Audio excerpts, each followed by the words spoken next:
across the country.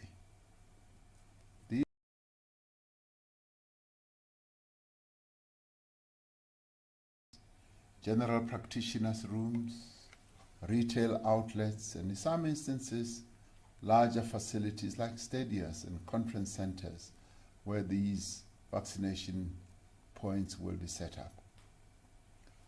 An electronic vaccination data system has been established to manage the vaccination rollout and direct people towards vaccination sites closest to where they live. This system will allow us to register, receive an appointment date and site, and receive a digital certificate or a hard copy confirming your vaccination status once vaccinated. Everyone who will be vaccinated will have to be registered on the system first, and you will be invited to register once you become eligible. We will work through provincial and district structures and community-based organizations to register those citizens who do not have access to technology. We are developing mechanisms to identify and register undocumented persons so that they too can be vaccinated. We remain committed to keeping the nation informed on every step in the vaccination rollout process. If there will be delays, people will be informed, and so we will be absolutely transparent so that there is never any doubt in anybody's mind about the process. As I've said in the past, this is the biggest and the most comprehensive process that we've ever had in the history of our country, where we'll be reaching more than 40 million people at one go. Yesterday, Deputy President David Mabuza, Minister of Health, Dr. Mkhize, and Acting Minister in the Presidency, Ms. Nchabeni, and I visited the Aspen manufacturing plant in the Eastern Cape, which will be involved in producing the Johnson & Johnson vaccines. We were well welcomed by Premier Mabuyane and his MECs. The plant we visited is a world-class vaccination manufacturing facility which rates amongst the best in the world. This is a great achievement for South Africa, demonstrating our capabilities in advanced manufacturing. I wish to commend Aspen for having had the foresight to invest in this facility and for the speed with which they have gotten ready to begin production. More than half of the capacity of the plant, which will produce millions of doses a year, have been committed to Africa. Earlier this week, the African Vaccination Acquisition Task Team signed a procurement agreement on behalf of the African Union, member states, for 220 million doses of the Johnson & Johnson vaccine. It has an option for an additional 180 million for all the countries on our continent. This agreement is significant for our continent, not only because it gives effect to our determination that no country should be left behind, but also because these vaccines will be produced right here on our continent. Greater collaboration between government, business, labor, and civil society is key to the success of the vaccine rollout. The private sector continues to play a key supporting role in the national effort. We are particularly encouraged by the commitment of the private healthcare sector to work with government to make the vaccine rollout a success, drawing on the immediate capabilities that we have developed in the sector. We are also grateful to numerous companies working through the Solidarity Fund to lend financial resources to the vaccine acquisition rollout. We want to commend the Vodacom Group and Vodafone Foundation, which have pledged 87 million rand in the African countries in which they operate for cold chain storage and the logistics for the COVID-19 vaccines to enable them to be delivered securely. In addition, Vodacom will be developing a state-of-the-art vaccine management platform across the AU member states, following a successful rollout of the same platform here in South Africa. I do want to call on all our private sector partners to support this new phase in our fight against COVID-19. Fellow South Africans, in just a few days, the country will begin the annual Easter break.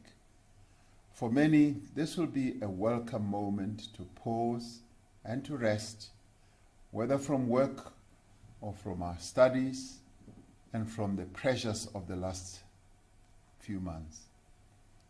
Many of us have made plans for the upcoming long weekend. Some of us will be heading out of town. Others will be visiting friends and family. Many of us will be attending gatherings and celebrations in various places. For millions of people, this is also a time of religious observance. While the rate of transmission remains stable, we cannot let our guard down. This is a time when caution is needed more than ever.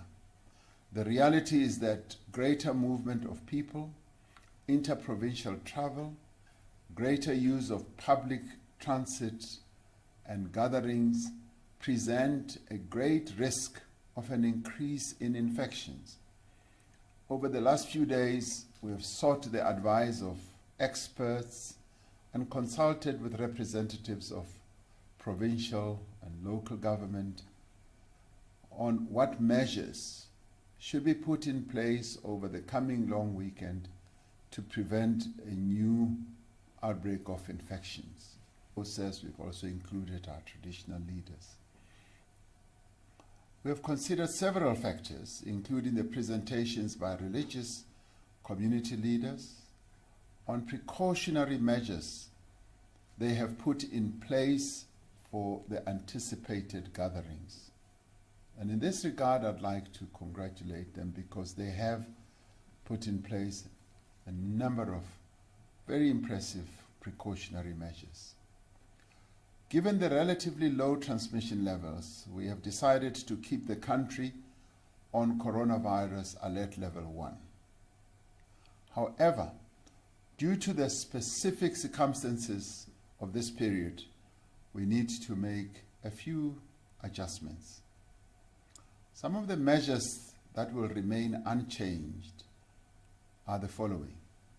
The curfew will be maintained from midnight to 4 a.m., so there is no change. Public recreational spaces such as beaches, parks, and dams will remain open. However, this will continue to be subject to the health protocols such as social distancing, mask wearing.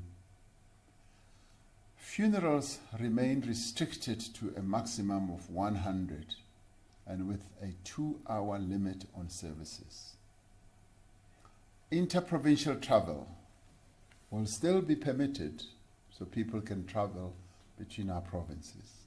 However, I urge all South Africans to limit their travel as much as possible and to observe all necessary health protocols if they cannot avoid traveling. However, given the role of alcohol in fueling reckless behavior, we will put in place some restrictions over the Easter weekend. To this end, the sale of alcohol for off-site consumption will be prohibited this coming Friday, Saturday, Sunday, and Monday. Just those 4 days. On-site sales of alcohol at restaurants, shebeens, and bars will be allowed, but this will be according to licensing conditions and also to the limitations of time up to 11 at night. The Easter weekend is a time of spiritual significance, and attending religious services is important to millions of our people. For Christians, congregational worship is an important part of celebrating Easter. The Jewish community is currently celebrating Passover, and the Muslim community will soon be starting the holy month of Ramadan. In recent weeks, we've held consultations with faith communities to find mutually beneficial solutions to the challenges of managing large crowds at religious services. Following this consultation, it has been determined and decided that religious gatherings over this period will be restricted to a total number of 250 people indoors and 500 outdoors. This is an increase of the numbers that we have currently. Where the venue is too small to accommodate these numbers with appropriate social distancing, then no more than 50% of the capacity of the venue may be used. Congregants should not gather outside their usual places of worship, and people must go home and not sleep over after services, which is what often happens in non-COVID times. I want to express once again my gratitude to the leadership of the faith community who have engaged positively with us as government. There is a common appreciation that we must do all we can to support our people to exercise their religious freedom and keep our country safe. With respect to other gatherings, these will also be restricted to a maximum number of 250 people indoors and 500 outdoors.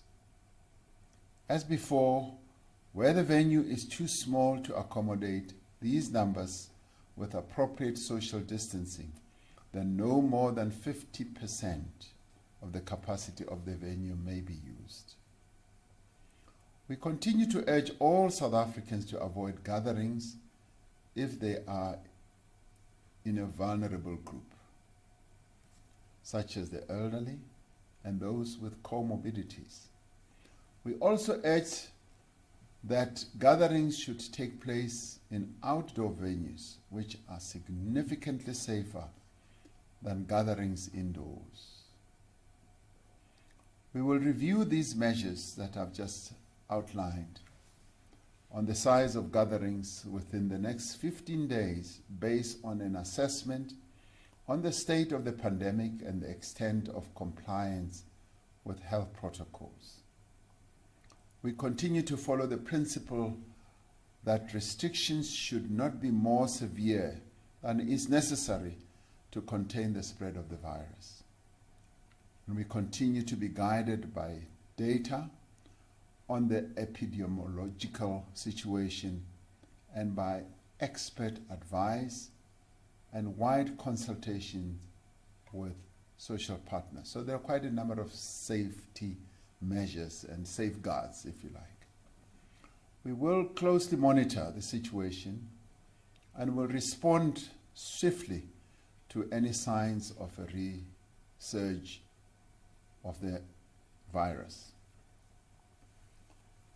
So, fellow South Africans, this pandemic is still very much with us. We must act with caution, not just this coming weekend, but in the days and the weeks and months ahead. We do not know when the virus will be behind us, but we all know what must be done. We know that wearing a mask in public at all times is very important and life-saving, and I'm pleased to say that wherever I go, I now see many of our people continuing to wear masks. This is commendable. And I also see that a number of our people continue to wash hands, and many places around the country have sanitizing spots where people can wash their hands.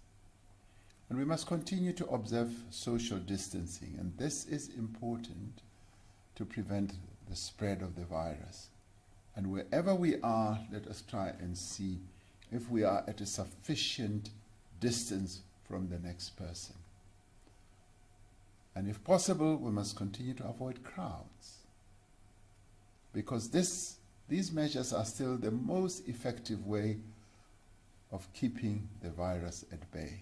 There was a wonderful report the other day at an international broadcasting TV station where they said South Africa has been able to bring the level of infections down largely by ventilation. And let us not go to funerals unless we are immediate family and not visit the homes of the bereaved. We all have a role in this great national effort to end COVID-19.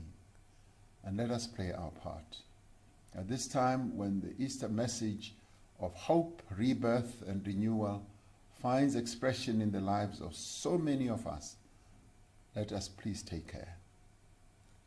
May God continue to bless our beautiful country, South Africa, and also protect her outstanding and amazing people. I thank you.